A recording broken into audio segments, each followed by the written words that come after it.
Howdy of you delicious people, I'm here today to view A Perfect Murder. Logically, the title should actually be called Perfect Murderers, but probably don't want to give out too much away with just the title, right? But regardless, I feel that I'm probably going to state anything about this movie, so anything could give this away. So, we come to find that in this movie that there is an affair that occurs that is to have two characters conspire together to kill off another as we find that both David and Emily are having an affair, and it seems that Stephen and David want to kill Emily because money ends up coming into play. We have people within this movie come out to be people that are to kind of surprise us of who we find out who they are or how much they know, or when people start figuring things out, and we're just consistently at the edge of our seat to see how things start to play out throughout this film. Even though there is some down points where we obviously see Michael Douglas's character Steven, who's playing poker, and we have to kind of just wait to see how Emily's death is going to transpire within this film, and see where all of our characters head by the end of this. Come to find out, Viggo Mortensen, the guy who plays David in this movie, was to have gone on and done quite a bit of the actual art within this movie, and that I thought was interesting. And it seems that I hope that Vigo had kind of taken that and just had that just be a thing that he enjoyed. Michael Douglas had gone on to state that there was actually an alternate ending to this film that could have left us realizing that Emily was maybe not as innocent by the end of this as we are to have led to believe. But it seems they went with the ending of which that they went with. Maybe there's a Blu-ray or DVD or something like that that is to go on and have some alternate endings or alternate stuff and what have you, because they reshot things. But hey, at the end of the day, I guess I'll never know what actually that alternate ending was. Uh, we would go on and have Gwyneth Paltrow, who, at the time period of this movie being shot, all she had logically said about this film that she had gone on and done some more interesting things than she would ever go on and do in most of her other films, except for maybe Iron Man's and stuff like that.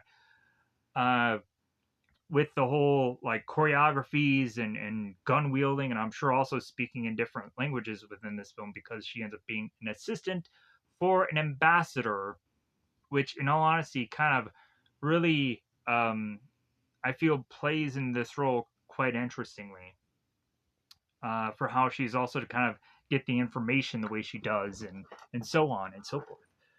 So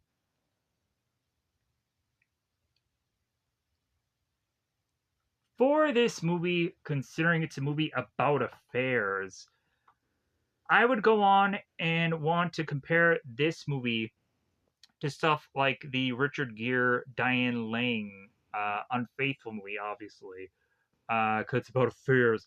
But in all honesty, if you look at the characters in that movie and this one, kind of visually just looks similar. And with the way of how that plays out by the end of the tale, make comparisons to this. I would also want to go on and compare this movie to the movie Fractured, the Anthony Hopkins, Ryan Gosling film, where Anthony Hopkins goes on to find out that his wife is having an affair, so he wants to kill her for it.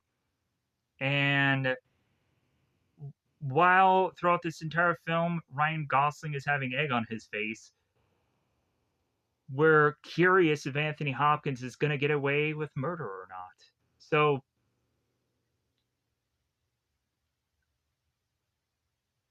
for A Perfect Murder, I really did like this film. I thought that it was great. And I like that we go on and have our characters kind of set up how this is all going to play out, and it doesn't exactly play out how they set it up, and there's a whole reason for that, and so on. And so, yeah, so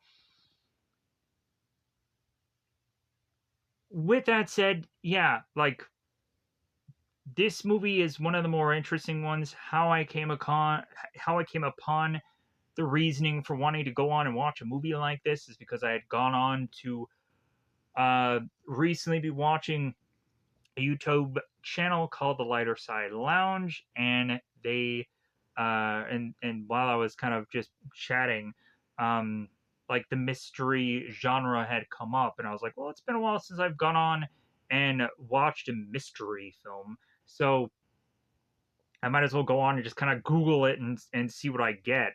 And logically, I'm sure there's other kind of films that I may eventually visit in the near future. But when I was to kind of Google this, I was like, oh yeah, I've seen The Perfect Murder at some point, and I don't quite remember how it all played out. So I was like, okay, let's revisit this and see how um, good it was, or to see how I felt about it again.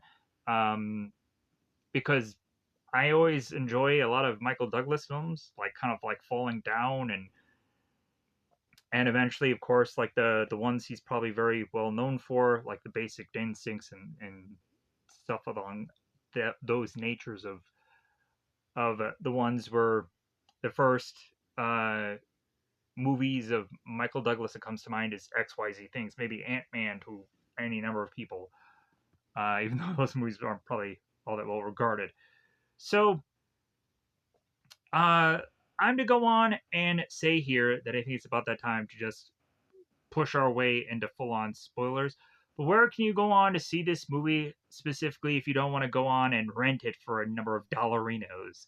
I will go on to give you a way to watch this movie for absolutely free.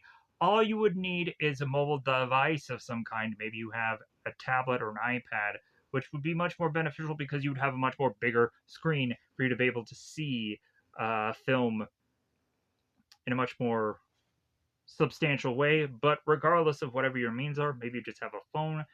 If you have a Google Play Store and you have access to be able to get to apps like Zelifonic, Zelivonic, or Moopzy, Moopzzi, I justifiably talk about these two apps, and there are in fact a bajillion other reviews of which that I've gone on to do. So more than likely, there's a probably obvious reason for that because I conveniently find these apps to be able to watch anything that I effing want to. And it's very convenient. So at the end of the day, you can see this movie as well as a number of other things for absolutely free. So, with that said, also new releases. It's cool. Great. Chicken babies. I don't know. Anyways, so it's about time for me to push into, of course, going to full on spoilers about this film, breaking it all down um, in a overly uh, almost scene for scene, word for word notion because I just enjoy uh, restating how this movie was to have all played out. Because without a doubt, it's fun. I just enjoy it, regardless of how people would be like, yeah, I can rather take it without that part of the review. But regardless, I'm to go into full on spoilers. I'm going to use whatever cast list references to help me go on and through scene for scene break this all down, dialogues and what have yous. But if anything, I think it's about that time to just pause this here and whip this out. All right, spoilers. So the very beginning of this has us go into this loft with a number of paintings that we are to go on and see here.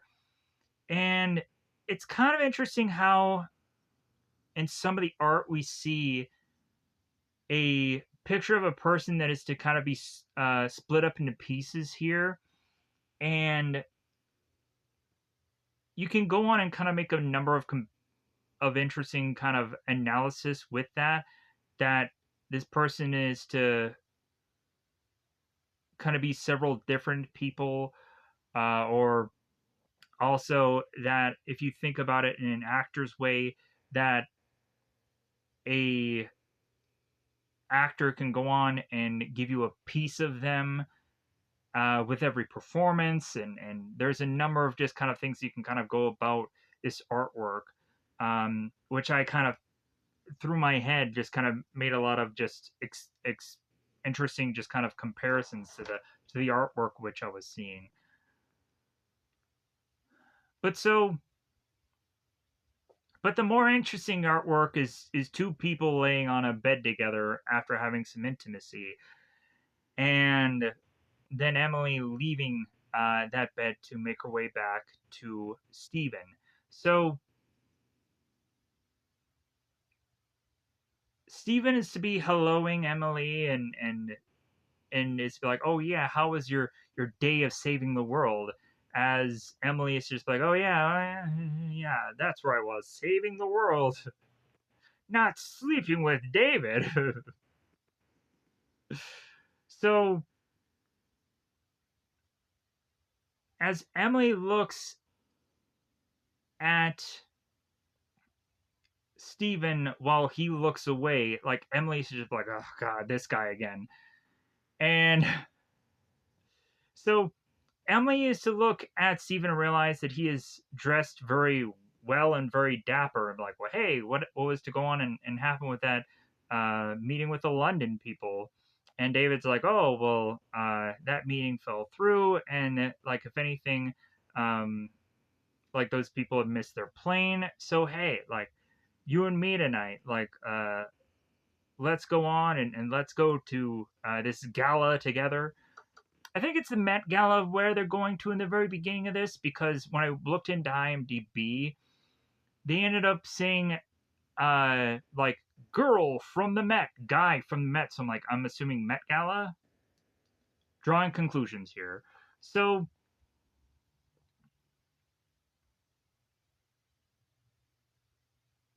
since Emily is to notice that Stephen is to be fairly well dressed, Emily goes on to be like, well, I should probably go on and catch up with you, you handsome devil, you. So here's the interesting thing. So Emily goes on and she starts taking her clothes off, and Emily starts going through her closet to pick a certain outfit that she's going to wear for tonight. And Stephen follows her into the closet and is like, well, I would much rather you wear this. I'm like, ah, okay, so this is that kind of relationship where Stephen is to go on and kind of make probably decisions for Emily instead of having her make it for herself.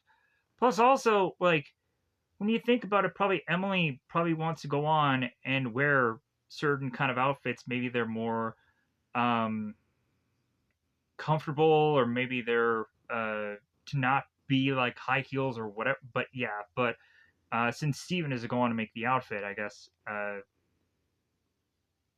Emily goes on uh, and is to agree to this. So the two of them make their way out of this seemingly limousine to make their way to this gallery of some kind. So the two of them go on and meet up with a number of rando people here. At some point, the two of them separate as Stephen is talking to a guy about they're possibly having Stephen being attacked by alligators, and Steven's like, well, yeah, my death is wildly exaggerated.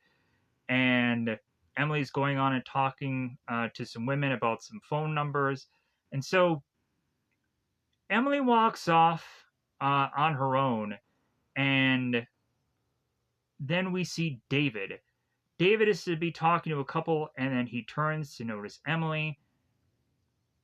David darts to make his way to Emily. Emily shakes her head, and then David goes on to notice that Stephen is there. So it's like, oh, okay. So we wait till time has passed, and then Emily has made her way to this seemingly Egyptian uh, bit of artwork here, and David bumps into Emily, and here's where we start to realize, like, oh, like, you said he wasn't coming, and Emily states, like, well, yeah, he changed his mind. I tried to call you. So the further and further they have a bit of dialogue here, like the two of them realize that they're still like kind of having this moment to themselves. So David calls Emily a peach and asking if they could have lunch tomorrow. And Emily's like, well, and tomorrow and tomorrow and tomorrow. So like Emily is to go on and be so infatuated with this guy, and he's a uh, young hunk of a man, even though looking at Steven and looking at Michael Douglas, come on, uh, like Michael Douglas, yeah, come on, like, there's nothing wrong with some Michael Douglas, bit of beefcake, you know what I mean? So, anyways, let's be uncomfortable as much as we can here with this bit of review. So, speaking of which, Steven is to make his way here as he mentions, "Hey, I left you alone for 30 seconds, and you're already eloping with a younger man." So Emily introduces Steven to David Shaw here. The two of them do their introductory, and so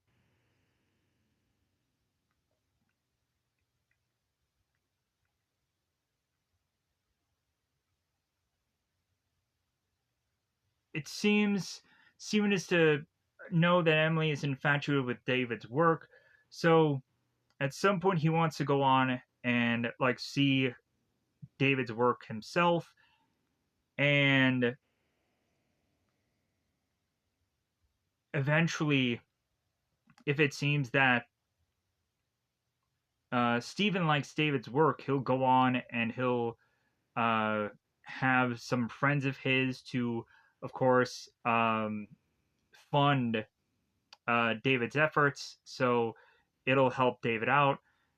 David ends up saying that he's very generous, and so Steven goes on to ask David. It's like, well, hey, like, does Emily have your number? And David's like, well, no, but if you get in touch with the gallery, they'll go on and they'll kind of have you get my number. Really trying to show here as much as possible that both Emily and both David, like, they're trying to skirt around that they don't know one another, but they do. And Steven is to go on and just to be asking these things of these people just to see what their answers are. So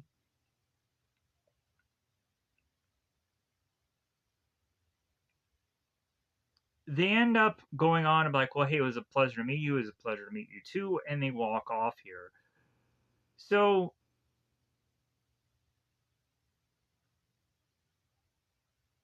Steven makes his way to work as Emily is at the United Nations, I believe, because there's a number of flags there that kind of represents this. So Emily, of course, with her friend, is guiding this United States ambassador and is going on and telling her, as this guy is making a speech, that he had gone on to make the exact same speech X number of weeks ago, and it's verbatim, like exactly like the same performance, and they're just going on and calling him a show off. They're laughing at him, but they're not going to go on and actually take to the microphone and point this out. But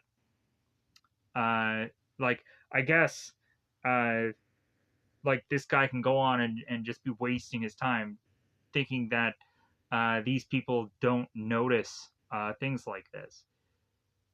So the next thing we notice within the movie is Stephen making his way into his office to find out from these suits, these investor guys, that Stephen's business is going to reach a point where his business is going to get hammered, that uh, that his stock is going to be dropping, and he might as well be aware that his business is going to meet a comparison to Chernobyl. So the real understanding here is that Stephen is going to lose everything with this business the longer he goes about it. So the next thing we see here is Emily on the subway and making her way to David's loft. So Emily has this bag here, and it's a little bit of a surprise for David. So David is going on and taking pictures of Emily from a distance, and I'm assuming at some point he's going to use it for his artwork, but then he's going to go on and be destroying this artwork for probably obvious reasons. But anyways, he will continue to just have pictures of her. But anyways, it seems that the two of them had gone on and had a bit of Chinese food, and David is to read Emily's fortune, saying that you have a deep interest in all that is artistic. That definitely is true, because who she's with. So Emily's going on and having some coffee or some kind of drink machine like concoction, and as David ends up getting behind Emily, he is to talk about how they should run away together to Belize, and come to find out later on, Stephen will explain to Emily how when David is to talk about Belize, that's how he takes every one of his prior lovers and scams them out of money. Because we'll find out that David is to actually be Winston and is to have a very much shadier past, prison and car thieving and so on and so forth. All the breakdown will eventually happen within this film. And yeah, that is to be the mystery of who people are to actually go on and be, um, as Steven is to have quite figured out so much stuff because he used to probably have private investigators to look into everything, as well as probably also look into his own wife about what she goes on and does for her day to day. So, anyways, as it seems that we have David making further and further down Emily's body, we have Steven who's in his office feeling a little bit down, so maybe he is to go on and feel that the only way to perk himself up is to make a phone call to look into some artwork. So Steven makes a phone call to David's loft, states that his name is Steven Taylor, and that Steven has finished work early, and he's curious if uh, he can swing by around 6 o'clock to go on and see David's work. And Steven says, like, well, hey, if that's good with you, like, my number is 555, blah, blah, blah, blah. And so Emily turns to Steven as the two of them, of course, are in bed again together, and goes on to ask, like, well, hey, what are you going to do? And David's like, well, what do you think I'm going to do? I'm going to call him back. It'd be weird if I didn't. And Emily tells David, it's like, well, aren't you playing with fire? And David's like, well, what are you so upset about? I'm sure you probably gave him my phone number. And Emily states, no, I didn't. So that is to go on and draw the conclusion that, again, Stephen is to probably know a little bit more than what the two of them think he knows. And if there is to be a question, Stephen can go on and just lie about it. So David makes his way to a bar to meet up with Stephen. And he goes on and he ends up doing that because his loft is a little bit harder to find than um, than David would probably want to admit. And Stephen is to basically tell David, it's like, well, yeah, I'm sure you're probably squatting at the loft probably illegally. So, considering you're a much more starving artist, so all right, like makes a lot of sense. So when Stephen also meets up with David, there seems to be some dropping of some envelopes. Come to find out, there is actually reasoning for those letters to be dropped onto the ground. And it's like, aha. So Stephen is kind of planting evidence for a little bit later that he's going to go on and mail. So I thought that was rather interesting. So the two of them go on to leave to make their way to this loft. And throughout this elevator scene here, we just kind of had them kind of exchange pleasantries. How's Emily doing? She's fine. Say hi for me. And so on and so forth. So as Stephen makes his way into David's loft and starts to see his artwork, he realizes, like, aha, like I see why Emily is so drawn to you by looking at your artwork. He ends up calling it very trashy but very potent. He goes on to state that it seems that he draws from his anger and it's very controlled. And David's like, you think I have anger? And it's like, yeah, I can see the anger in your work. The color of despair. Uh, so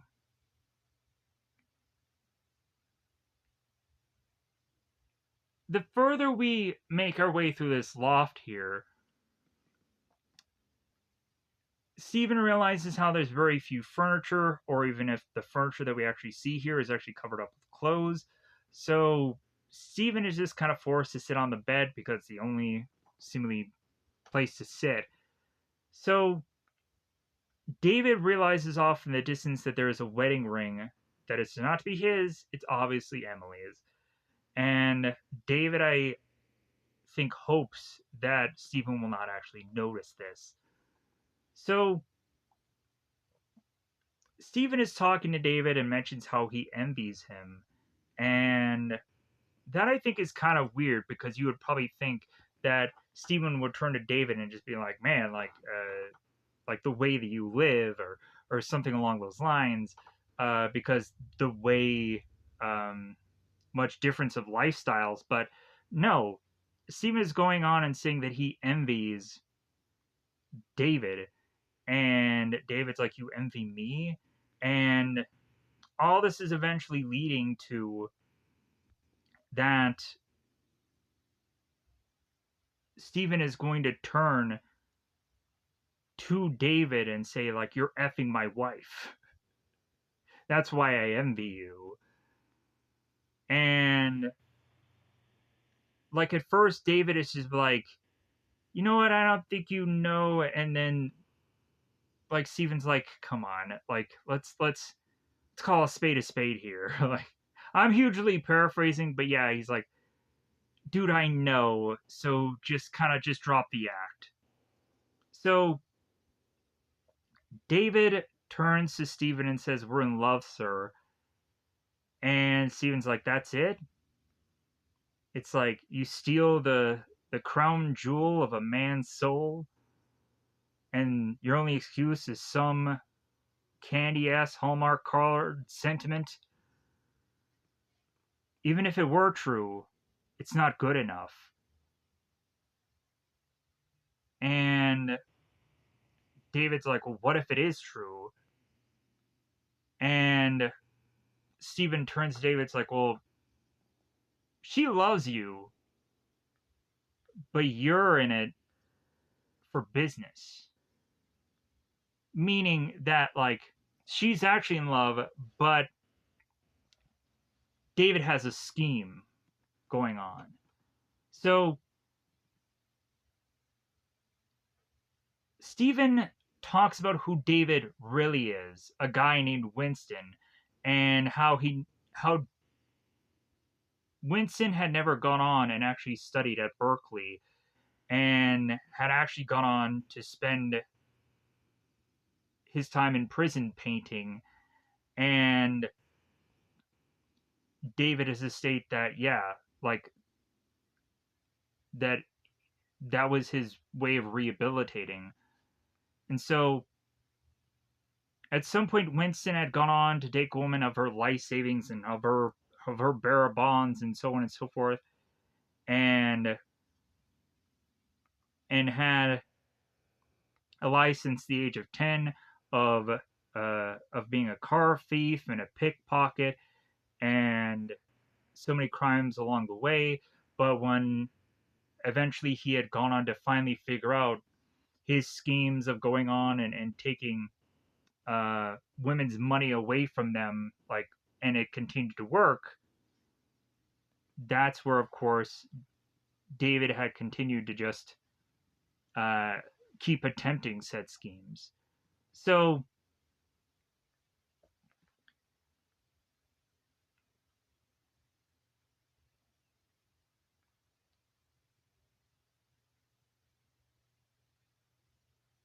we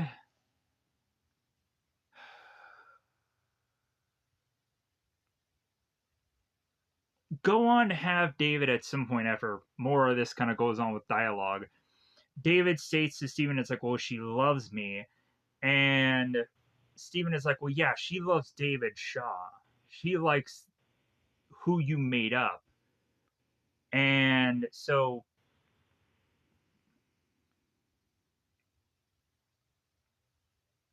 Steven says, like, well, hey, let's play it out here. If love conquers all and Emily divorces me and runs off with you, people are going to go on and advise Emily to get a prenuptial agreement. And if by the end of all this, you're not going to get anything, you might storm the castle, but you're not going to get the key to the treasure room. So we have David that says that he doesn't care about that, but we can't really believe that now, can we? And then Steven's like, yeah, just cut the shit. Like, come on. So, like, if anything, like, if he didn't care, he would be listening in on what Steven has to say. So,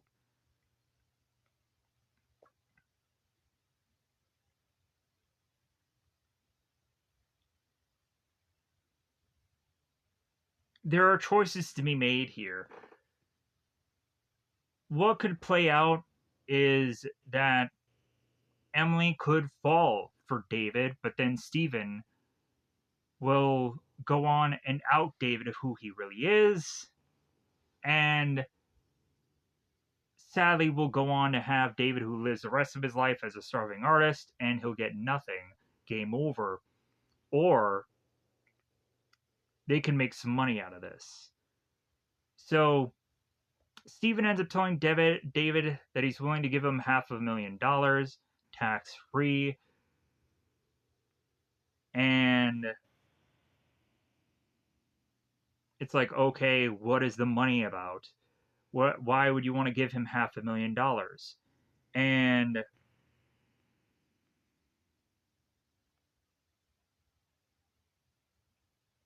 and Stephen is to go on and say to kill my wife. And so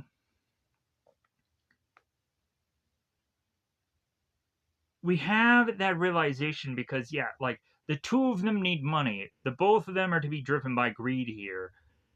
As well as also, if Emily leaves David and then eventually figures out who, or if Emily leaves Stephen and is to figure out who David is, then they probably won't get away with any kind of money out of this. But if David kills Stephen's wife, then they'll get a much more better payday than they could have ever thought to have gotten. And sadly, Emily will be dead. So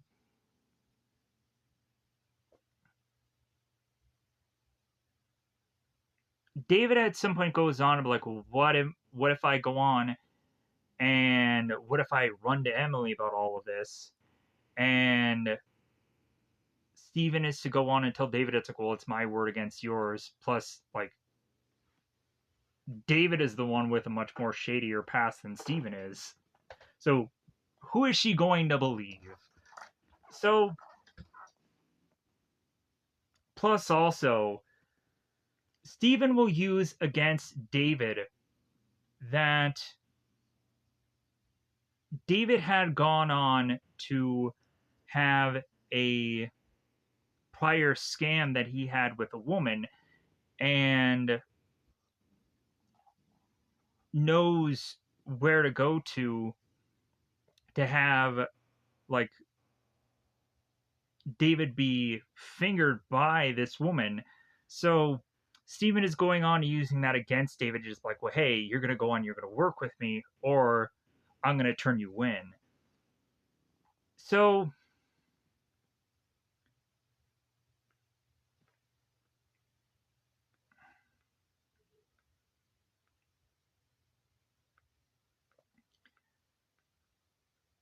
and that will go on and of course be David's third strike, and he'll go to prison for a very long time, yada yada yada. So Stephen tells David, it's like, well, I assume you know where I live, and so Stephen leaves. Stephen goes on and puts a letter in the mailbox, and it ends up having a seemingly somewhat of a note that says "Ain't Love Grand," and a number of pictures of both Emily and David together, and we have to assume that that was taken by Stephen's private investigator beforehand. But this is to go on and actually be a blackmail that David is going to tell Emily about later uh, and show her this letter. So I was like, man, like they kind of set up some things to have it eventually pay off later, which I thought was rather interesting. So Emily is to go on and speak with Raquel, who is to seemingly be her best friend in this film. And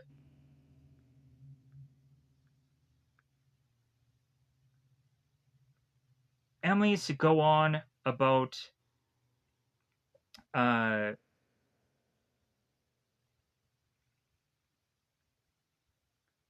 about the truth of what's really going on with her. She states that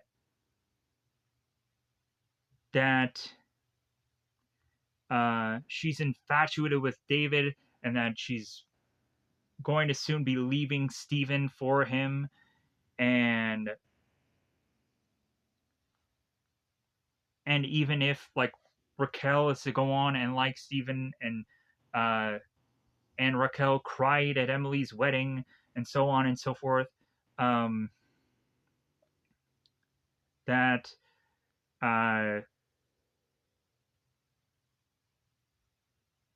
also Emily is to not quite know David yet because they're still at the early stages of their relationship, and Emily is much more sure of that she knows Steven because of how long they've been together. And so she's kind of at this kind of fork of the road of like, what should she go on and do? Uh, but if anything, Emily goes on and explains how it is with Steven. And it just seems that ending up that Emily doesn't exactly know what she's going to do by the end of this. So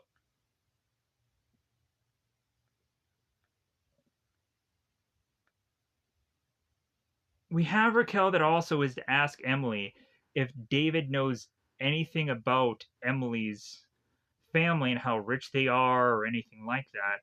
And Emily states that David doesn't really care about the money, and it's like, yeah, like all he cares about is just the painting. It's like, and me. Is what she goes on and says here. So, and then Raquel realizes that Emily isn't even wearing her wedding ring, and she's like, oh yeah, like I forgot that. And she's like, oh man, I forgot that at David's place. And so Emily is to go on like, oh, what am I gonna go on and do? So Emily has to go on and kind of lie about how she doesn't have her wedding ring to Steven. So as Emily makes her way back home, Steven goes on to ask Emily if she's been working late, and Emily goes on to explain that she had had drinks with Raquel, which is the truth. So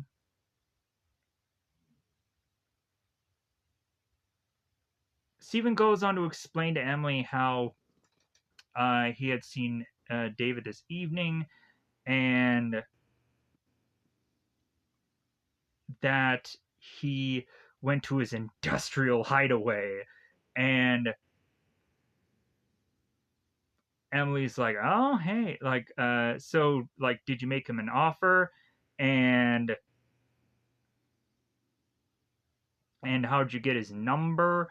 And Steven is like, oh, well, yeah, I went into uh, like the galleries, like he said, and I got his phone number, and yeah, I made him an offer, but it seems like he's chewing on it. So um, Emily's like, oh, all right, well, like, and so she just kind of leaves, and we kind of cut to David. David is going on, and he's kind of scrummaging uh,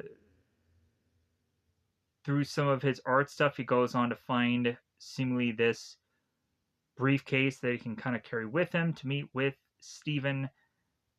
And we then cut to Emily. Emily is going on and calling David, and David ends up picking up the phone, and the two of them are having this conversation. So Emily states to David how she left her wedding ring, and David states that he knows, like he saw it, and so uh, Emily asked David, like, hey, well, what did you guys talk about? He ended up saying that it was just about work.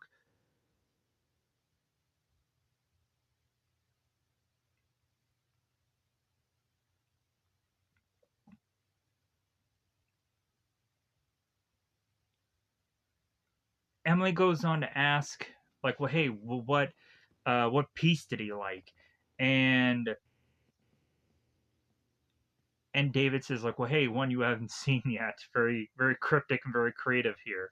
So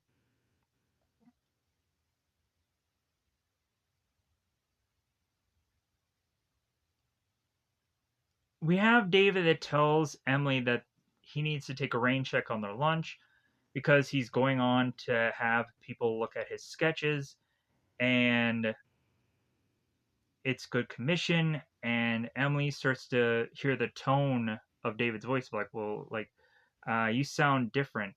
And David's like, well, like, it must be the sound of being broke, sweetheart. And so he's like, I'll see you tomorrow then. and so they kind of end their conversation. David makes his way to Steven's house and notices a bunch of cameras there, and he starts to kind of have his eyes widen, and he's kind of very scared. And so Steven and David make their way into, of course, Steven's place here, and David is to look at Steven's art and is to just kind of be amazed about all the stuff that he spots within this bit of rooms that they go through here. So we would, of course, go on to have Steven explain to David where exactly he should go for him to enter, so he can kind of sneak in here because there is a certain blind spot of cameras. And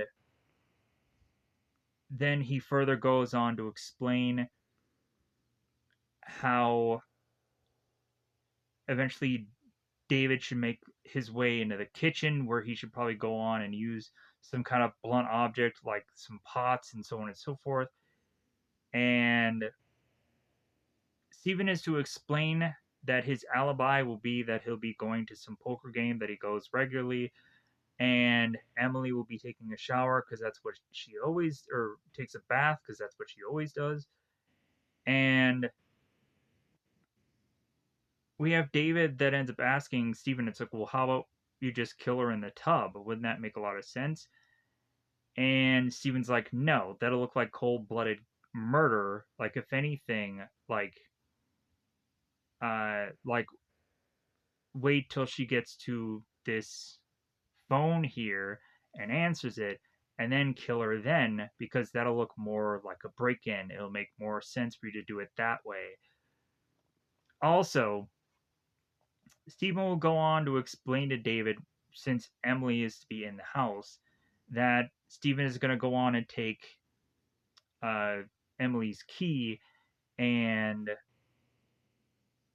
magnetize it to this pipe so David can get in.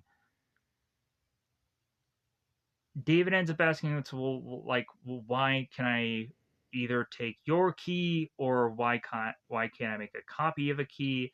And Stephen is just going on like, there's going to be a number of problems for you doing that. So take Emily's key. If she's dead, no one's going to notice that a dead person has one less key. So after Stephen goes on and explains all this to David, and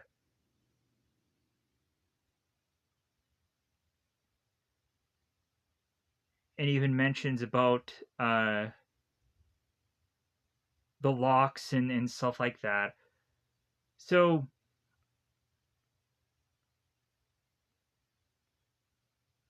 they go on and explain all of this, and I'm trying to figure out exactly where to get to the transitional part here.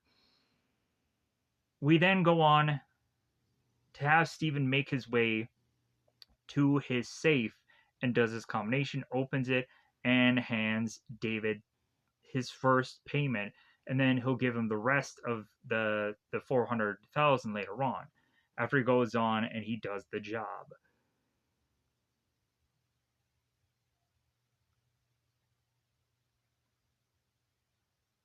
And so David ends up stating to Stephen, it's like, well, like, what if I just took this money right now and ran? Stephen's like, well, I bet you 400,000 that you're not going to. So yeah, like if this guy was already enticed by going on and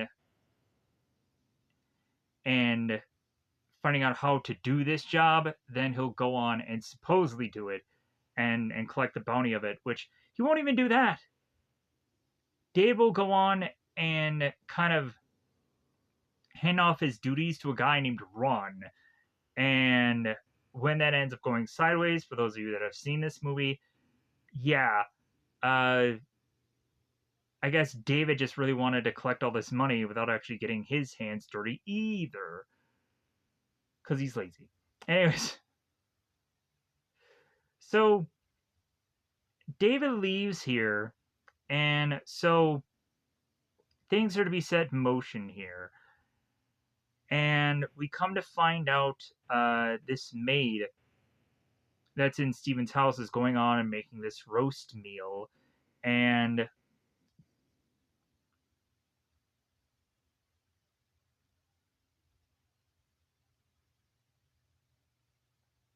we have Emily, who's kind of getting up for the day and and and going to work, and then she bumps into Steven. Steven goes on and asks Emily if the two of them could have uh like some lunch together because he has a hole in his schedule. So and Steven is to ask Emily, it's like, well, like, but I'm sure you probably had other plans, right? And and Emily's like, oh no, no, what makes you think that? And he's like, well, like it looks like you're a bit of a hurry. And Emily's like, well, I just had errands to run. And Steven's like, oh yeah, sure, errands. So he states about her shopping for a new wedding ring. And Emily's like, oh, well, yeah, about that. And he's like, yeah, I noticed that you aren't wearing it. So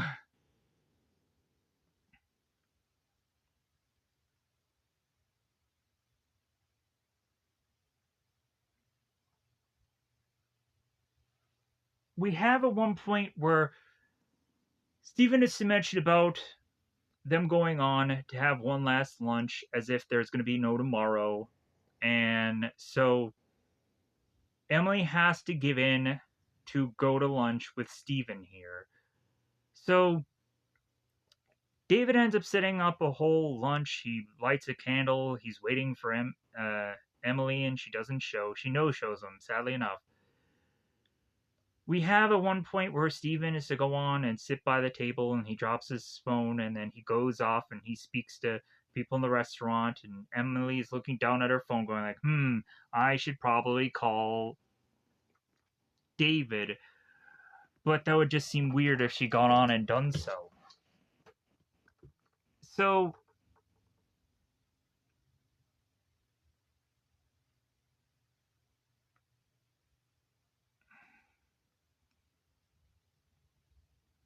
we have at one point where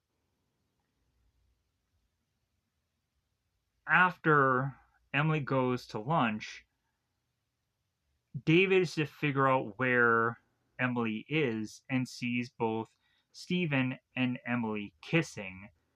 And so he's like, all right, well, like, that tells me all that I need to know that she has chosen Steven over me. So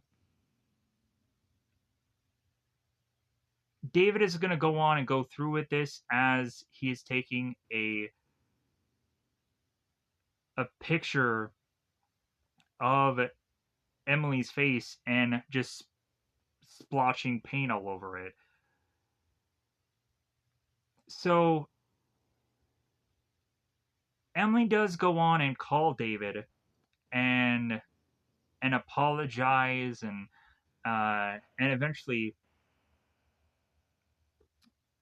David does come to the phone and like, oh yeah, I'm here, like, all right. And so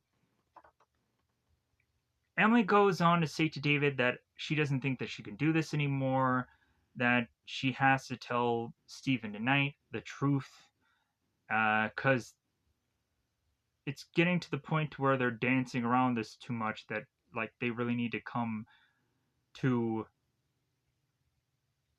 really having this breakup, them running away together, whatever. So plus Emily is thinking that Steven has never gone on to do what he is doing, so he must know something. And David is trying to tell Emily, like, hey, no, like, he doesn't know anything. Um, like, if anything, don't tell him. Like, if anything, just kind of let another day pass a little bit longer, and and eventually I'll go on and I'll help you. I'll help you die. Anyways, so, and he tells her to not panic. So the next thing we see here is the maid has gone on and made this roast and has put uh this uh food thermometer like thing into the sink, and I'm like, all right, so they're really building up that they're focusing on this thermometer thing to be put into this roast and taken out of it and whatever. And like they're really setting up beforehand that at some point Emily's going to use this as a weapon to try and save herself from this would-be attacker. So Stephen and Emily meet in the house here, and they talk about their days, about how it was fairly brutal, and we have Emily that's talking to Steven. It's like, well, hey, like, how about you don't go to your poker game tonight, and how about you instead, like, how about the two of us have a talk? And Steven's like, well, I'm sorry, but, like, I already made plans, and they can't fill my spot for this poker game, and, like, I also, like, I need to go to the game because, like, I won a lot, so if anything, like I need to take these guys out of their money, so right, I need to give these guys back their money. So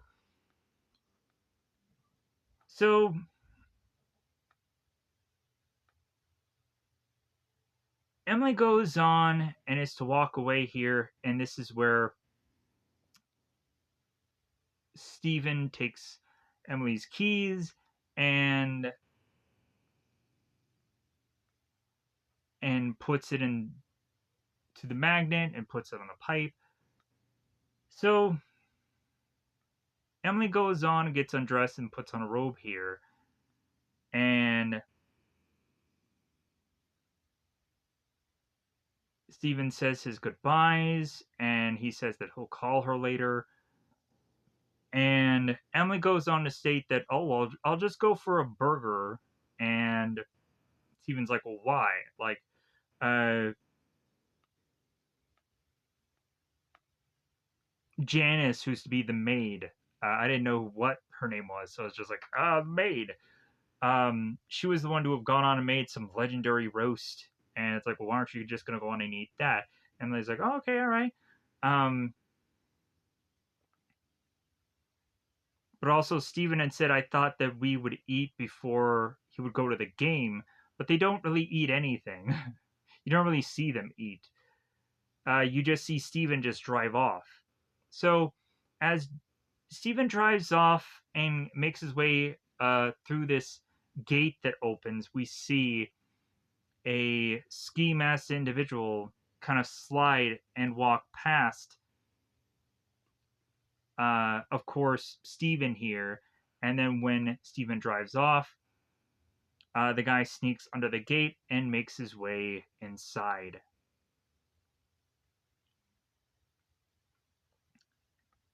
Emily goes on to kind of set up her bath, and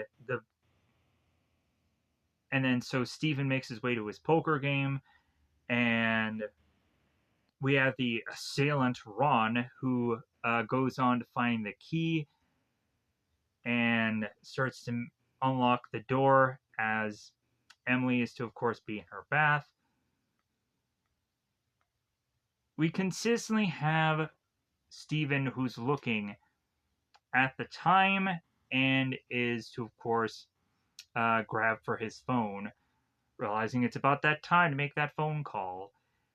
So one of Steven's friends turned to him. It's like, well, is it morning in Hong Kong? Are you making some kind of business deal, are you, Steven? And Steven starts to laugh. So Steven goes on to set up this phone call, and it seems to trigger some kind of computer that I think is in his office, as well as also it kind of triggers for Emily to need to go on and realize, oh my god, are you kidding me? So as soon as she gets in the bath, that's when the phone call goes off.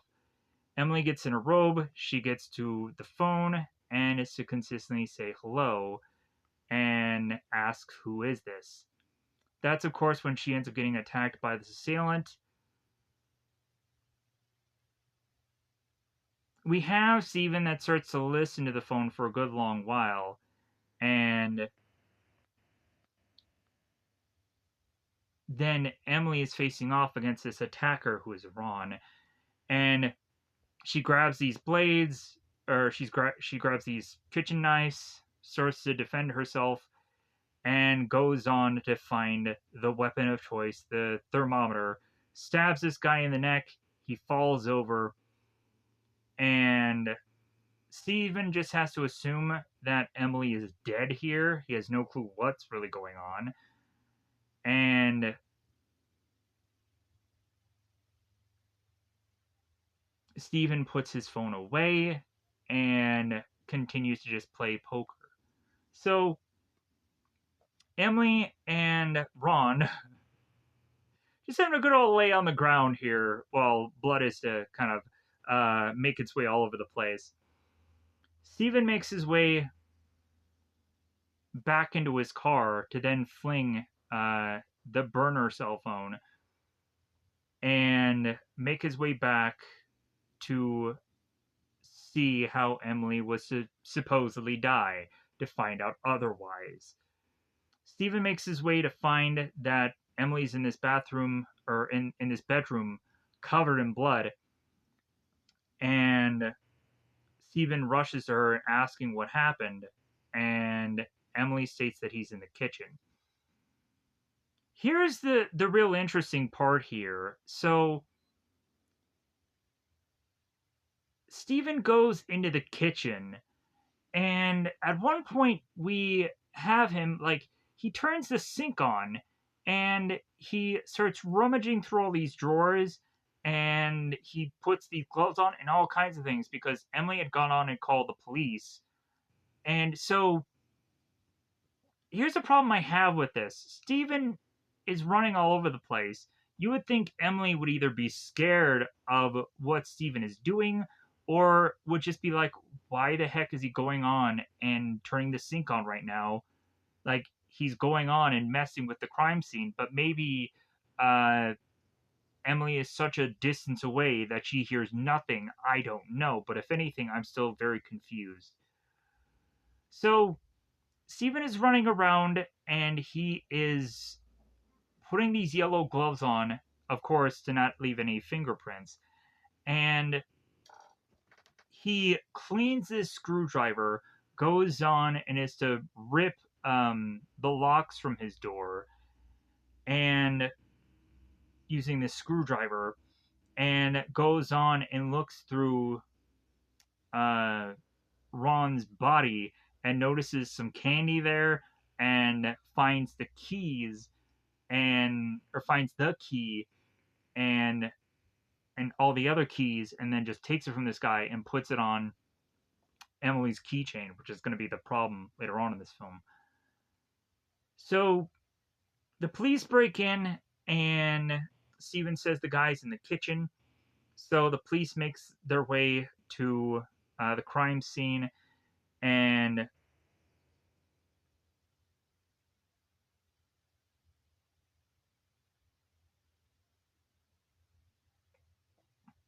Emily gets questioned, and she mentions about a phone call, but nothing out of the unusual happened, besides getting attacked, of course. So Steven is in the kitchen next to Detective Muhammad, I believe is his name. So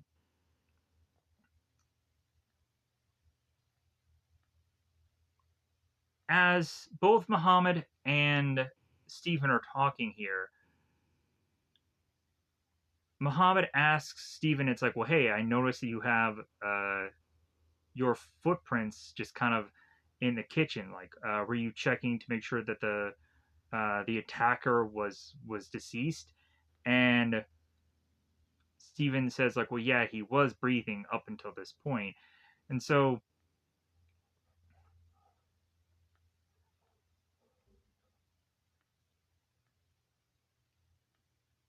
they go on and they take further pictures, and then they reveal who it is, and it's not David. And as Muhammad looks at Steven and realizes Steven's face is like, oh, like something wrong.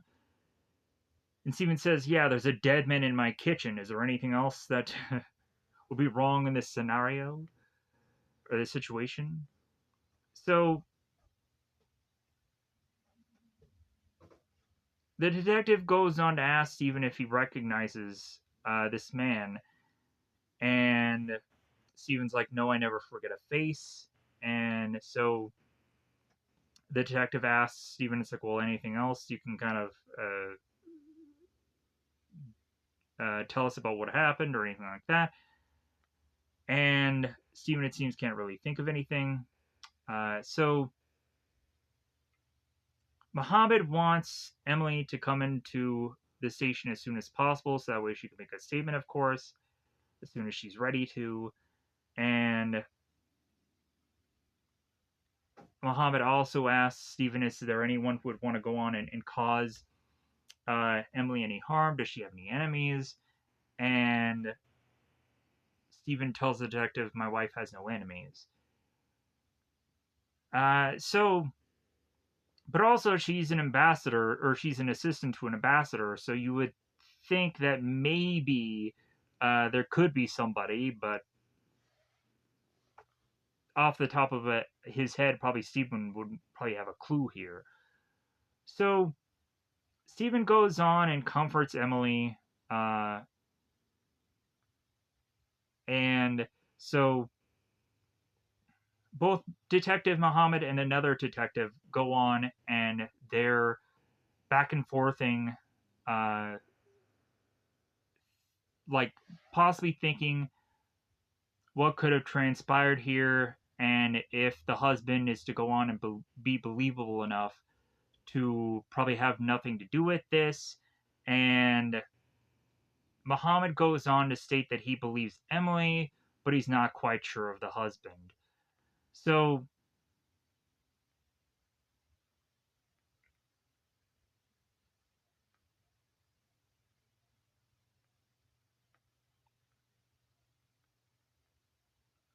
we go on to have Emily, who's being questioned by this detective, and Muhammad is kind of on the two-way mirror here, talking to some detective. So the detective questioning both Steven and Emily. It seems that Steven is answering all the questions, and the detective kind of gets annoyed with that. Muhammad finally does go on and come to the room here, and he eventually finds out that there's an emergency phone call for him. Muhammad starts speaking in his own uh, language of sorts, and it seems that Emily is to go on and overhear. So Emily goes on and speaks in Muhammad's language, like, "Oh, how old is your son?" And Muhammad says 1 month. It's like, "Oh, well, what's wrong with your son? He has colic." And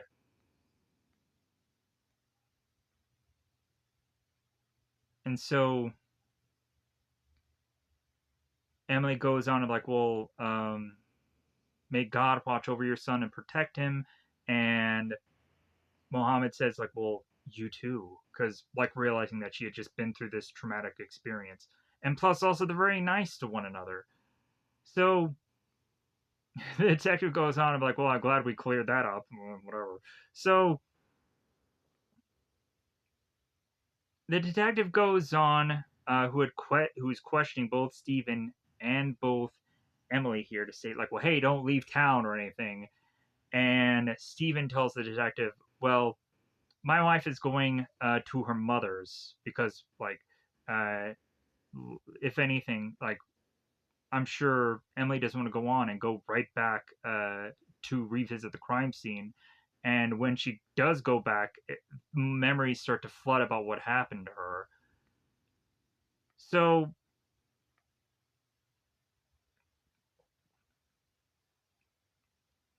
but the lawyers go on and tell the detectives, like, well, yeah, like, if anything, she's not charged with anything. Like, her statement is complete. So, like, if anything, this is just courtesy to tell you where she's going. And so,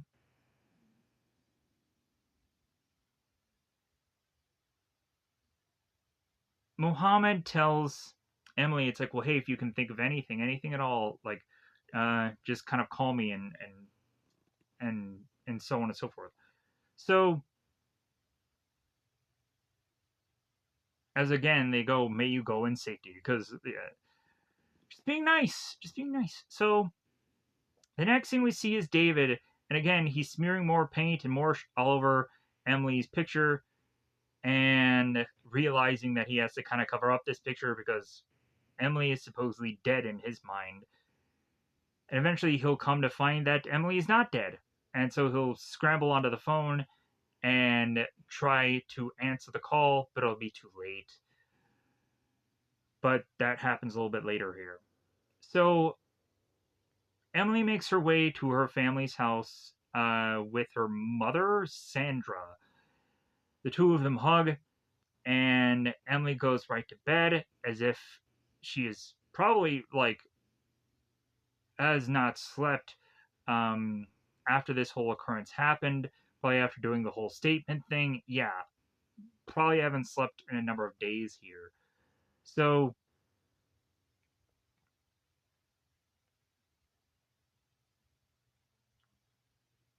we have Sandra that tells Emily as she's made to bed, it's like, well, hey, I'm just down the hall, just in case you need anything.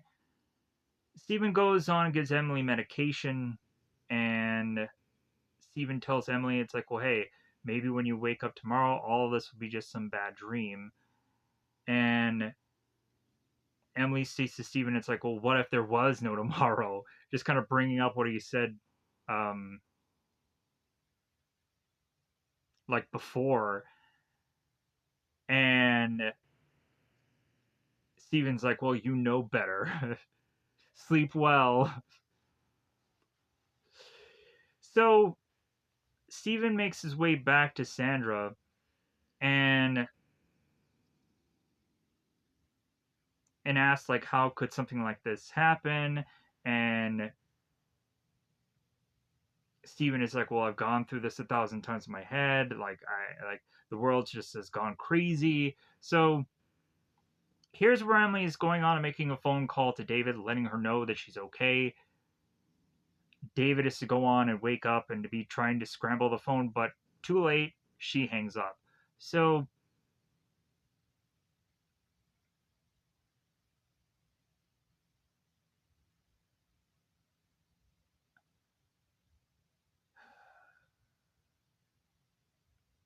we have Stephen that tells Sandra that he has to head back to the city as he has to sign some statement, and so he leaves. Uh, so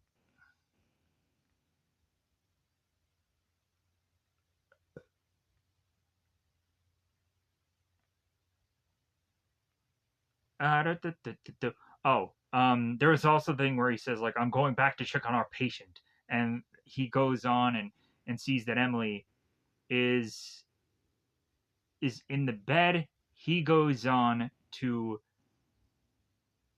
get the phone that she had in the bed, and he star 69 it, or he redials what she had dialed last, and David picks up. So Stephen goes on to tell David, it's like, yeah, like Emily's resting right now, and uh, we have something to talk about. So David meets up with Stephen at this ferry, and Stephen ends up asking David who was he, and David ends up explaining that it was some guy he met at Berkeley. So he did go to Berkeley and met some guy, but so he probably stole a past life from Ron. So Steven ends up asking David if there's any way that this guy can connect him, and David's like, well, not anymore.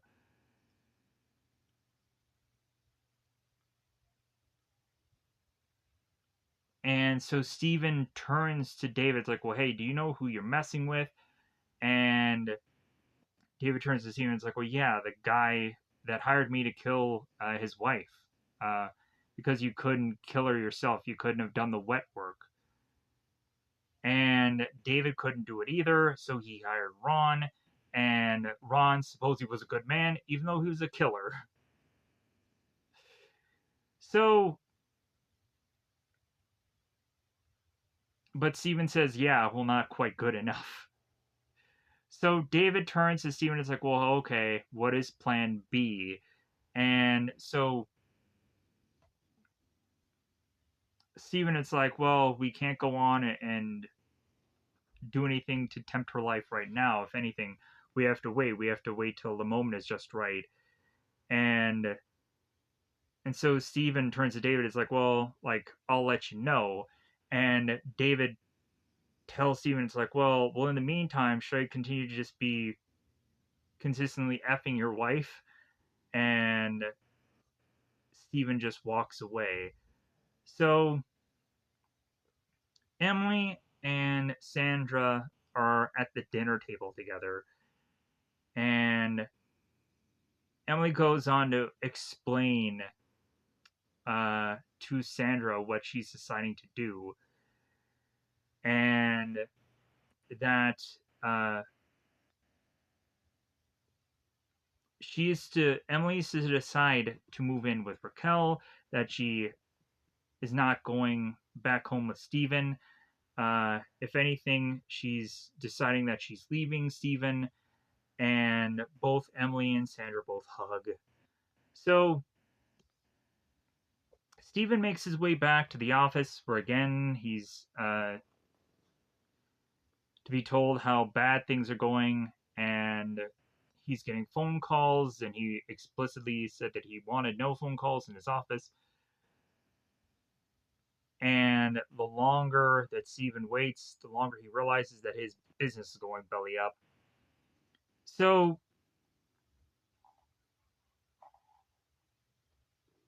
Emily has to go on and make her way back to Steven's apartment, but realizes that her key oddly isn't working. She makes her way to the doorman and asks for an extra key because hers weirdly isn't working. Emily asks if Steven had the locks changed, and the doorman says no. So Emily goes on and starts to make her way through Steven's place, going back into the same kitchen, making her way back to the phone, replaying every bit of scenario back, looking at the kitchen knives, all of a sudden to get scared by Steven. And Emily grabs this knife and is to kind of spun around and is to be just so frightened. And Emily says to Steven, it's like, well, I didn't hear you come in. And Steven's like, well, you left the front door wide open. So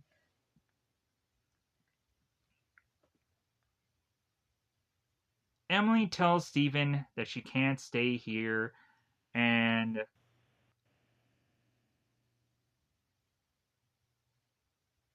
Steven's like, well, that's okay. Like, if anything, like we can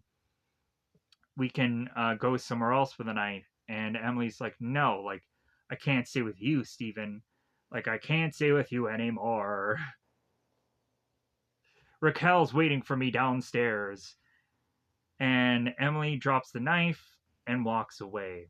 So Emily now goes to Raquel's place, and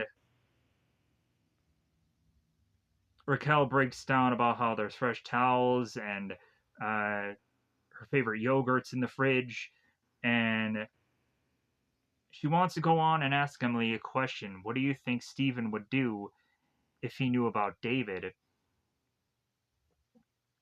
And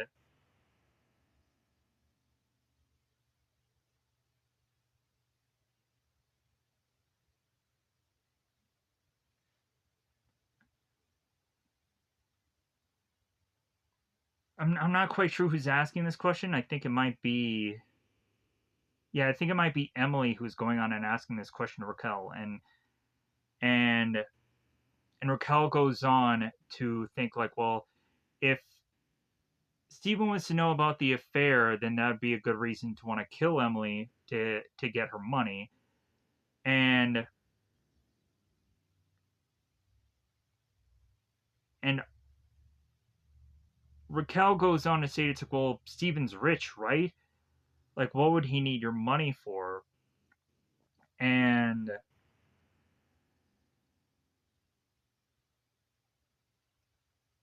Emily's like, well, yeah, like Stephen has money, but it doesn't have Emily's money, like Emily's kind of money. So Raquel asks Emily, it's like, well, you did get a prenup, right? When you married him. And Emily's like, no. So Raquel's like, well, yeah, if you die, like, Stephen gets it all, right? And so that's when they come to the conclusion that if anybody is to logically have a motive here, Stephen is to probably have one of them. So here's where you're going to have Emily, who speaks with her U.S. ambassador, to have her meet with someone. So this someone is to go on and seemingly be Mr. Taylor. He is to, or no, used to be Harrington. I believe he's to be this guy who's to have something to do with trade commissions or something along those lines. It's tied to having Harrington to be able to explain to Emily what is going on with Stephen's business. And Harrington tells Emily that telling her this bit of information of what's going on with Stephen is kind of unethical, but he's going to do it anyways. So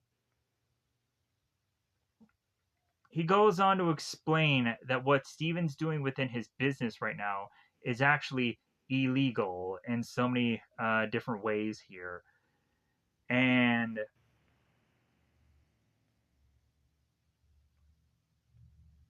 and uh,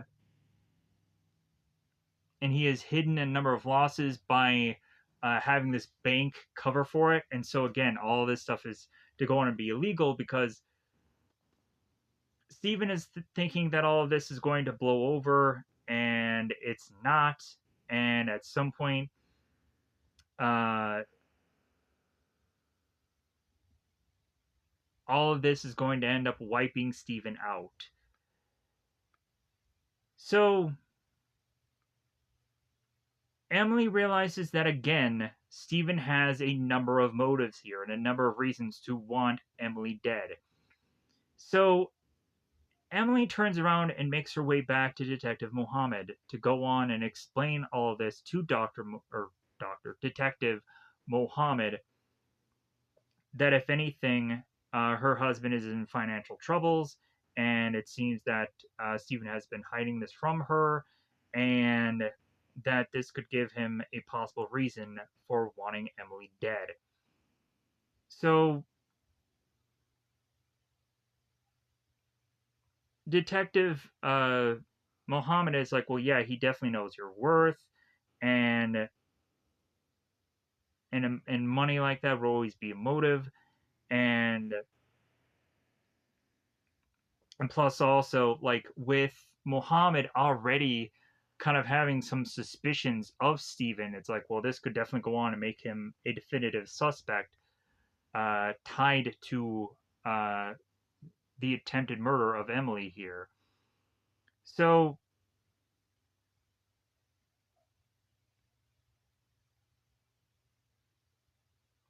but we also had Detective Mohammed that states that they had traced Stephen's phone and realized that he had an airtight alibi. So like their hands are kind of tied with exactly thinking that Stephen had something to do, but they already had gone on to also see who the murderer was. So it has to be like that Stephen is somehow connected to this murderer and paid him off or whatever. But yeah, like so.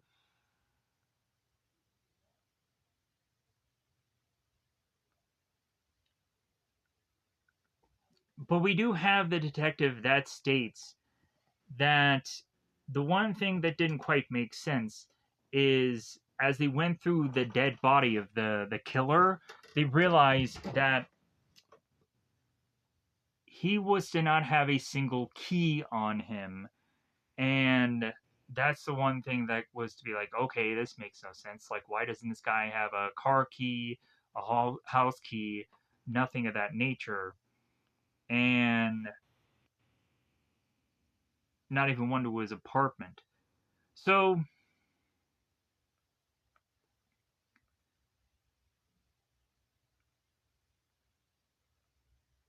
as Stephen goes on to know more about how his business is failing,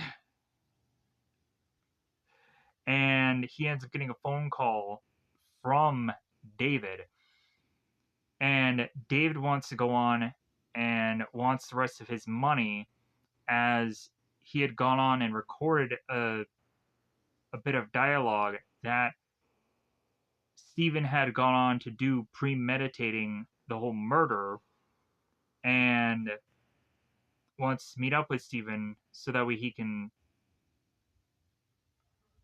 get the money he wants. So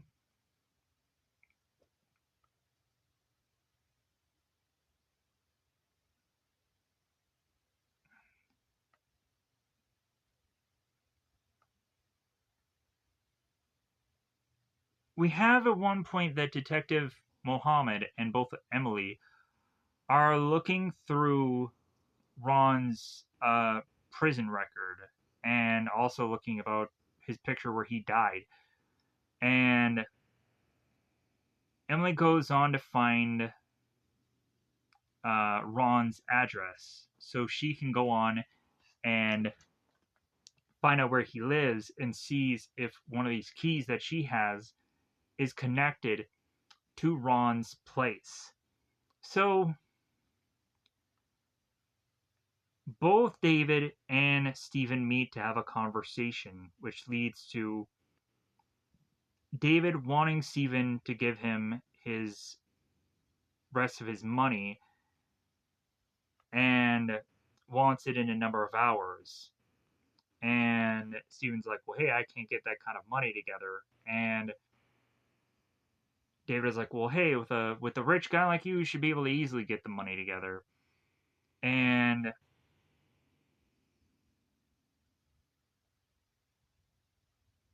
plus also Stephen tells David that he didn't even fulfill his end of the bargain of killing his wife, but he wants the money? Doesn't make sense. So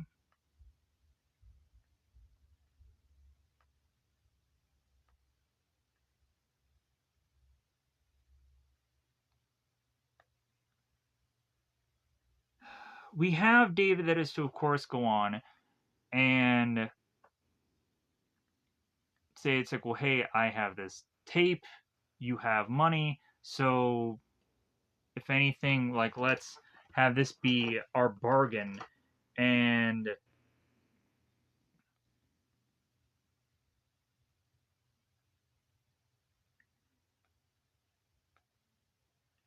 Stephen is going to have to go on and get this money to then give to David. As he makes his way to this bank, he gets this money out and he goes on to find David. He gives him the money. It's in these shoe boxes, and David makes his way with the money and he continues to kind of look over his shoulder. We go on at one point to then have Stephen who makes his way to David's loft and he eventually does that to find Emily's wedding ring. But let me kind of realize that I'm getting way ahead of myself here because there's a whole other thing that I have to go on and talk about. So Emily is to make her way to Ron's place and finds out where exactly Ron lives in apartment 209. You would think that Emily would probably be able to figure it out because it's the only door that has caution tape on it, but I guess it's not be so easily figured out. So Emily makes her way to this door and uses the key and unlocks the door and opens the door. So here is a scene where Steven had gone on to the bank to get the money and is to make his way back to his office to meet with Emily.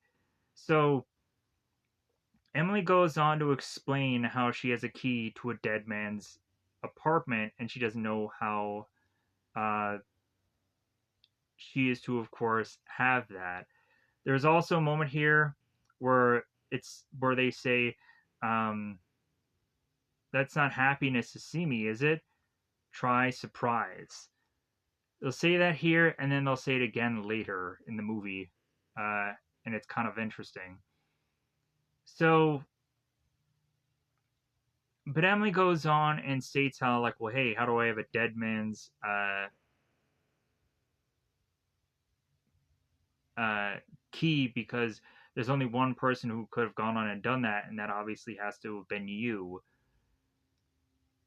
And Steven says, yeah, I did it to protect you. And Emily's like, protect me? So Steven ends up going on to say, like, yeah, your lover. And so Steven goes to the letter, opens it, and is to show the blackmailing letter that has the picture of David and Emily together and Ain't Love Grand. And so Emily is to burst into sadness as Emily has now gone on to realize that Steven has known about their affair and he has said nothing. He's been suffering in silence. So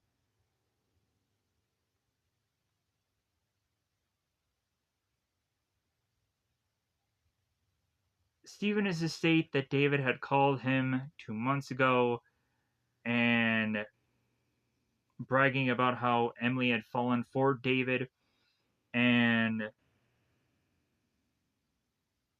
that he's already shelled out 100 thou already to David. Um, but it seems that David wants a lot more, and for breaking it off with you. And so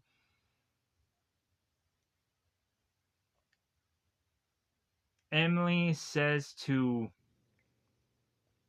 Steven, it's like, well, I don't really believe you. And here is where Steven goes on and says about, like, well, hey, did he talk about Belize yet? That's where he goes on and takes all of his women and tries to finish off the scam. And so Emily's like, ah, yeah, like he did talk about Belize. So Steven hands Emily uh, David's real prison record, photos of all the victims, and so. Oh, also, at one point, Steven talks about how David's dual identity was a tennis player, and we see the picture of him and a woman, and he has a tennis racket. So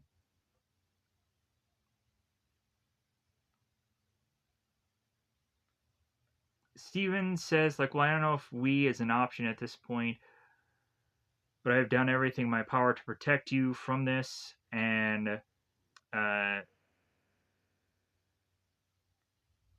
you let a career criminal into our bed.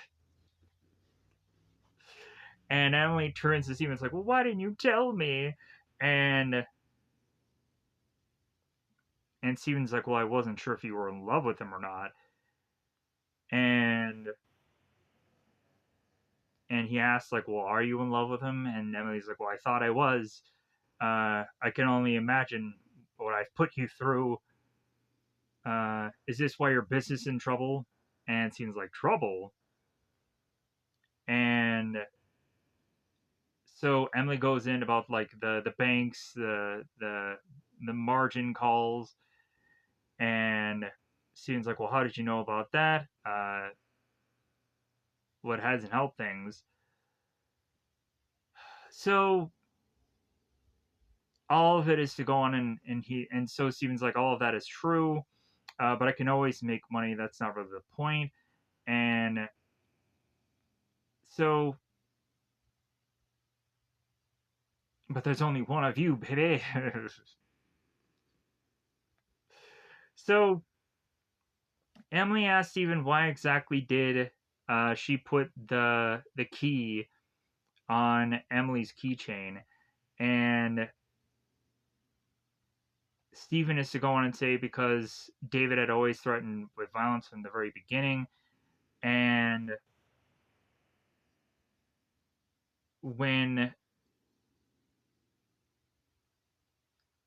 Steven saw the keys in the guy's pocket, he thought that maybe putting the keys on Emily's keychain would go on and not uh, have Emily be convicted of anything or tied to anything.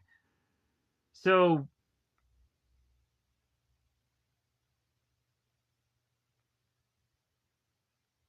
but Emily was to also say it's like, well, with my own key, like I went on to make my way in the house that morning, and Steven ends up asking Emily, it's like, well, hey, could David at any point gotten the key from you and made a copy of it or anything? And Emily's like, well, yeah, there could have been possibilities. I'm like, right there. So pushing on here because there's just a lot of dialogue that's going on here, and Emily says to David, "It's like, will you ever forgive me?"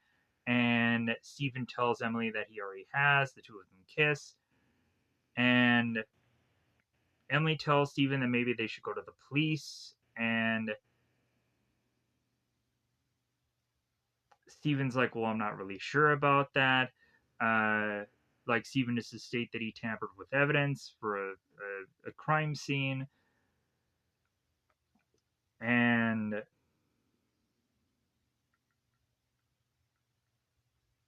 then also he's already kind of been paying for this blackmail. Uh,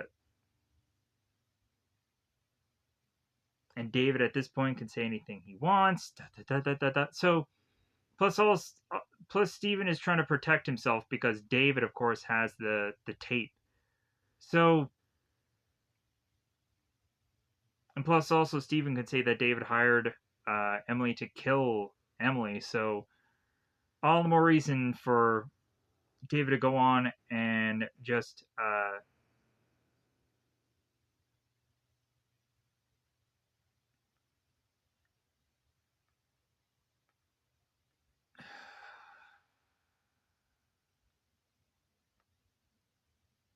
let me pause here for a second. So as Steven turns to Emily, Steven, after kind of going on and stating how they're going to kind of work around David and his blackmail, Steven ends up asking Emily, like, was there anything tying you to him? And Emily states about her wedding ring. Steven is like, okay, I'll go to his loft and I'll get the wedding ring back. And so, as Emily is to be honest about what happened to her wedding ring, and so Steven's like, okay, I'll get to the loft, I'll get the wedding ring, and we'll be fine. So Steven makes his way to David's loft and finds a bag that has the ring on it.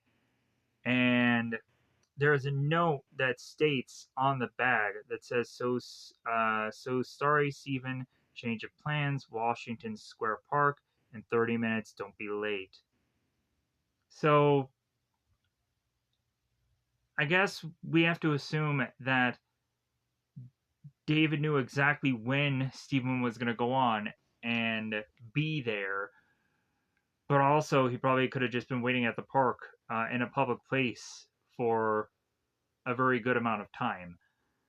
So, plus also in a public place, so that way Stephen wouldn't kill him, but he's going to try to go after him anyways. So,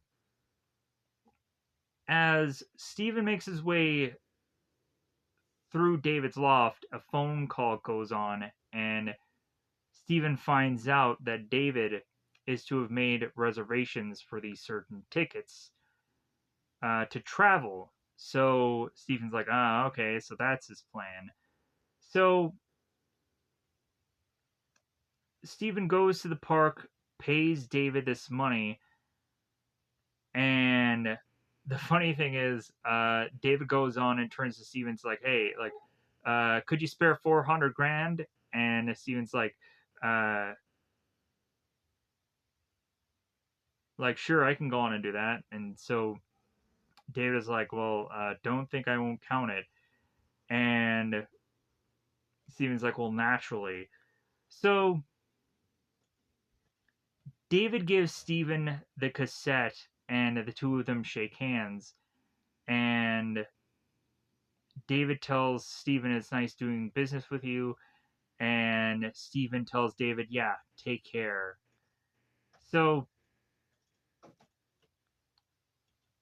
all of a sudden, there's to be this truck that passes by in between both Stephen and David. And David looks back to see that Stephen has bizarrely disappeared. David gets a little freaked out, but he continues to make his way through this subway to make his way to this train. And I believe this train is making its way to Toronto. So Stephen goes on into the train uh, room that he's supposed to go into, and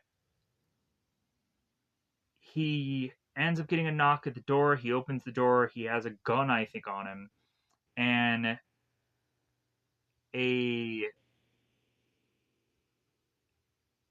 conductor, like guy, one of the guy that works on the train, goes on and explains how there's going to be a certain car for food and stuff available to him at certain times of the day, and so David kind of waves this guy off, and he's like, "All right, like I'm kind of just freaking out now. Just kind of calm down."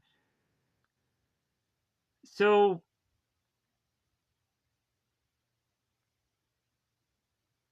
David goes on and takes a picture of Emily out and places it somewhere.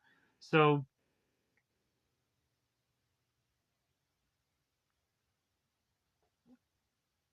David goes on and makes his way into this other either locker or bathroom or something, and he ends up getting surprised by Stephen. Stephen stabs into David and is to go on and tell him it's like how about that wet work, huh? Continues to go on and kill David here, and Steven tells David, it's like, yeah, you should definitely be thanking me. If anything, artists' artwork is more appreciative when they're dead. Steven goes on and takes off his coat, and David is starting to reach for something, and Steven can't quite make out what David is saying. It's like, well, hey, what are you saying? Like, you're dying. And so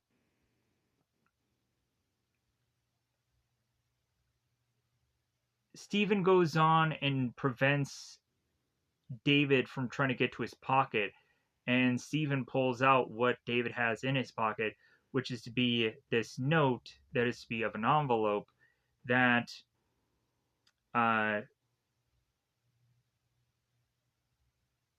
that David had mailed a letter to Emily, and so David tells Stephen, it's like, you lose. Emily's gonna learn everything. So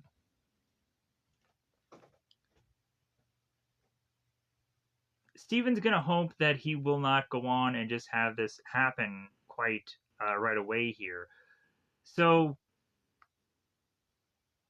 Stephen goes on and is to look around and take the picture of Emily and walk out.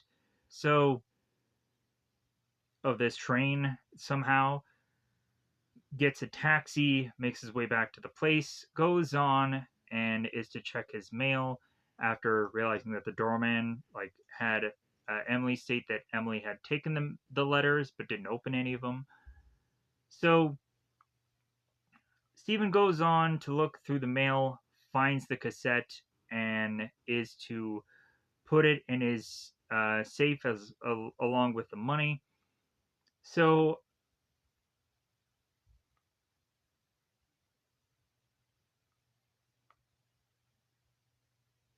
Emily makes her way to Stephen, and he's like, "Oh, I didn't know you were home." And Emily states to Stephen, "It's like, oh yeah, I was in the terrace." Stephen ends up giving Emily back her wedding ring. The two of them hug, and Stephen tells Emily, like, "Hey, maybe we can go out to dinner this evening." So Stephen makes his way to the shower, and Emily goes on to notice some bag, and she notices some shoebox that seems to be empty. So we're almost at the end here. Oh my god! Like, I had to try to go on and figure out a way to figure out how to fast track through this movie as much as possible. This review is probably or this talk through of this movie is probably not that good, but I tried my best. Plus, also, I'm sure this is gonna be like, man, I get it for a lot of people that this is gonna be a long-winded explanation, specifically of this movie compared to a lot of other stuff. And it was very hard for me to try to figure a way around a lot of the heavy amounts of dialogue here and heavy amounts of like um, just the way this movie's presented. So we're almost at the home stretch here. Thank you for going on and watching this. If you watched it, however you did, and man, once it gets to these kind of 2 hour marks, it's always just like, whew, just like an exhaustion, but also sigh of relief that we're almost wrapping up here. Um, but also, like, I really did enjoy this movie. I really did. So it's kind of nice. So let's wrap this up here. So as Steven has made his way into the shower and is cleaning himself off, I think he's putting in even aftershave. It looks like he's just kind of patting his entire face. So I'm like, is he using aftershave, or maybe he's just using some kind of after shower lotion device of some kind that is to, I don't know. I'm really putzing around here. So I was very baffled or confused what exactly he was using. Maybe he's using cologne to put on his face. So confused. Uh, that sounded really dumb. But we're wrapping this up anyways. So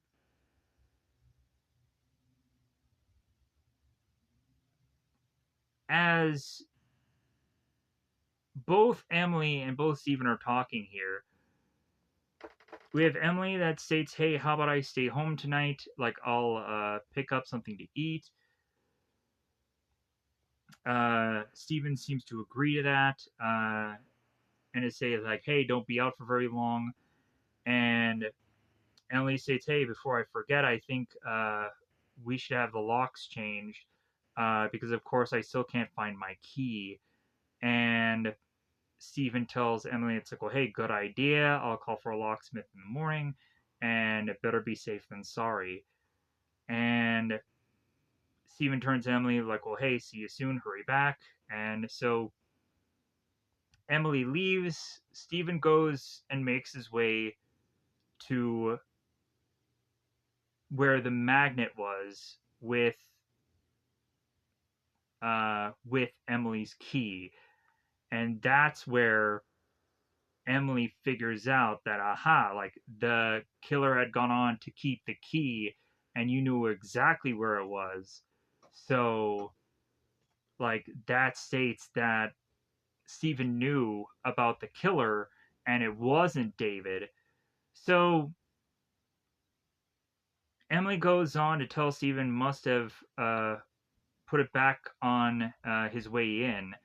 Uh, you didn't plan on that, did you?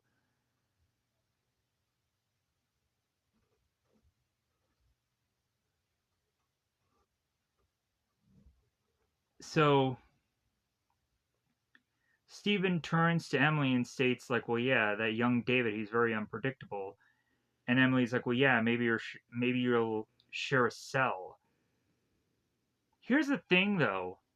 So Ron was the one that was doing the killing, and why would Ron have gone back to put the key there? And like that again is a moment where I'm kind of confused about this film, why the killer would want to go on, and or maybe that's why the killer didn't have a actual key for then Stephen to take and put on Emily's keychain, except for his own apartment. That could make a lot of sense, but still, like, my opinion, it's just like, why would the killer put the key back? Anyways, so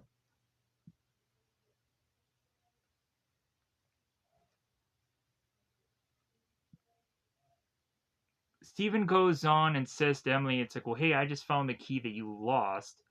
And he chucks it on the ground. And Emily says, like, you left it for him. And Stephen says, you mean the man you killed? And Stephen says, yeah, I never met the gentleman. David did. And that also, Stephen is to say to Emily, it's like, we'll have a really hard time proving how I knew David because you knew David. And Emily says, well, the blackmail proves it. And Stephen's like, well, what blackmail? There's only one letter, and that letter has been destroyed and has vanished.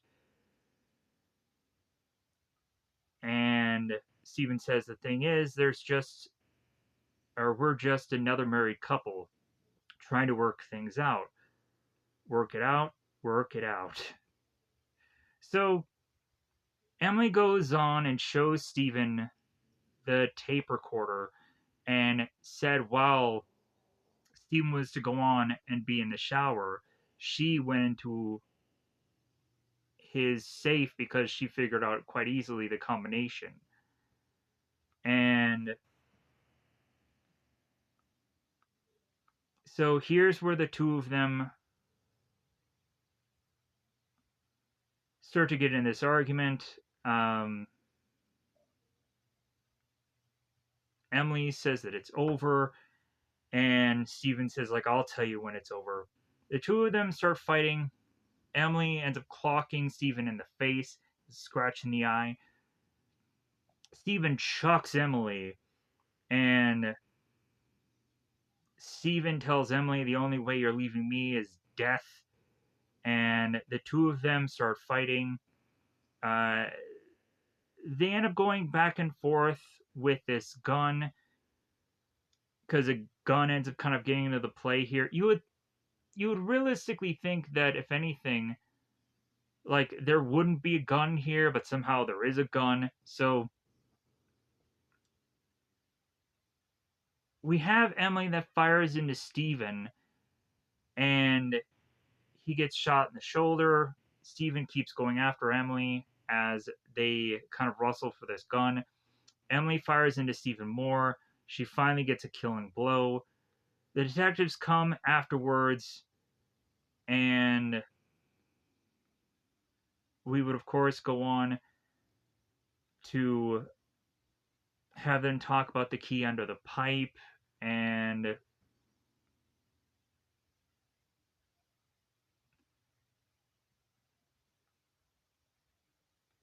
both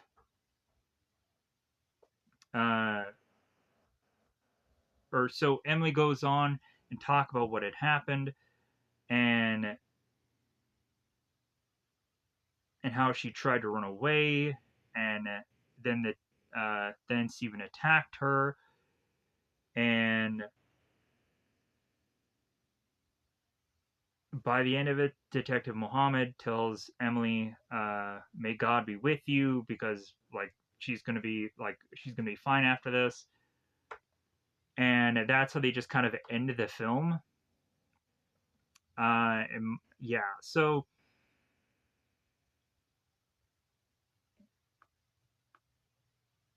Yeah, so Emily goes on and explained to Doctor Detective Mohammed what all had happened by the end of this, and everything she figured out, and then they just wrap up the movie, and like I think that is kind of a weak ending, but I guess like that ending might have been better than maybe what else that they were gonna go with, possibly. Uh, like I think you probably could have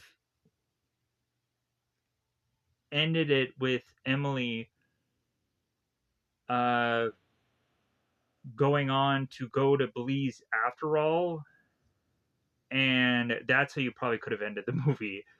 Uh, with her really just saying like, well, yeah, I needed um time to get away from my life, or any, and that could have been like the better way of ending this story. I feel where Emily rode off in the sunset after all and had this kind of more happier ending instead of her just talking to this detective, and that's how they wrap up the film.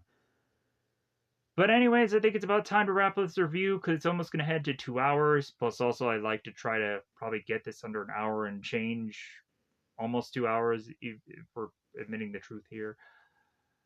Yeah, this one was so difficult to try to figure out a way to talk about it. So I apologize for how this is to honestly have been broken down. But I really like. There's a lot of times once we get later and later the review, like how I want to say every little bit in piece, but I think I rush too much once it gets further and further um, past a certain point of length of review because I'm thinking I need to get quicker, I need to get faster, I need to do that, and yeah, like that's I think my biggest fault is I just don't know how to perfectly still break down a movie.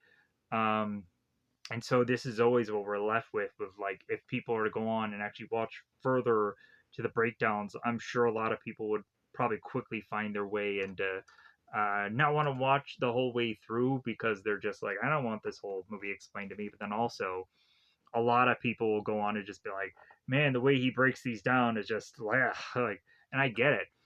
Um, but like I guess with the end of it all, like uh, I always would like to hope that someone will at least appreciate the effort that I. There's probably no one that is gonna rationally go on and and watch probably a 2 hour video um, just for uh, just for that, just for like, oh yeah, I appreciated that he did this whole thing, so I'm going to listen to every bit of word or whatever. And there's going to be a lot of people um, that will probably be like effort, but yeah, but like that's what I always kind of just. Besides the effort, like I'm to always just probably break down this movie fully to think if at any point that um that I had any last left um things to talk about this movie that I may have forgotten in the early piece of this, but like with specifically how this movie was broken down, like this one specifically, I think, is the most mechanical um, approach to a review than probably other things where I could have probably had some side thoughts and whatever about this film, because it's just, it is really much of a good and entertaining piece, and there's a lot of good dialogue here. But yeah, but it's also just like it's a mystery kind of thing. Like if I had any other kind of genre film, I think I can go on and have a lot more to pull from. But I feel in a mystery kind of film, like it's harder to exactly come up with some side stuff to talk about, or just not kind of break down the film in a very um, more mechanical kind of way. Uh, Plus, also, once I've gone on to see certain other films that would be similar to this, it kind of feels that I've kind of explained this movie in other things, um, in a lot of ways. So yeah, so it's just very difficult for me to go on and figure out um, the best ways to always break down these. But regardless, this one's out there. This one's gonna get uploaded, and a lot of people are probably gonna want to watch the first couple of XYZ minutes or seconds, and that's great because I do appreciate it. Uh, I do appreciate people going on and checking out these videos. Um, because it's kind of just surprising and miraculous how,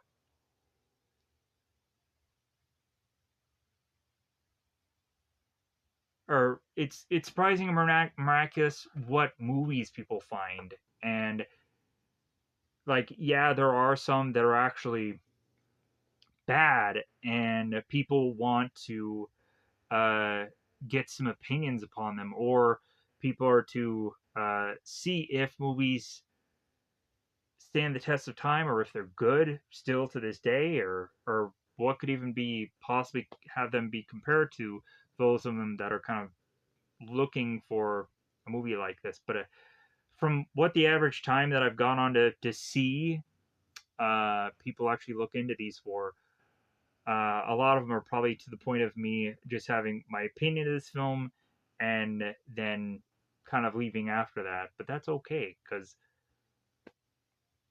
I'm just gonna try to do the best I can at doing these reviews and hope that at some point uh, we'll continue to just find more interesting and continue to find thumbs up films. So, because eventually the only ones that'll beat the bad ones will end up being the ones that are either new releases or stuff that I kind of briefly saw, but I finally wanted to see. Uh, I'm kind of tempted to eventually go into some ones that people would probably much more know the titles of. I hope at some point. Um, but it was kind of interesting how like Laura Croft went the way it did, considering reasonably it's just like the Laura Croft action movies, and those may not have the best ideas, but like maybe there's some cool action behind it. But anyways, I'm gonna go on and get out of here because I've already talked for 2 hours now. That was a mistake. So bye everybody. Bye everybody. Thank you for going on and watching this. I do appreciate it. I hope that people are to actually like mystery genre of things and will have me justify continuing to do genre movies like this. So, bye, everybody. Bye, everybody.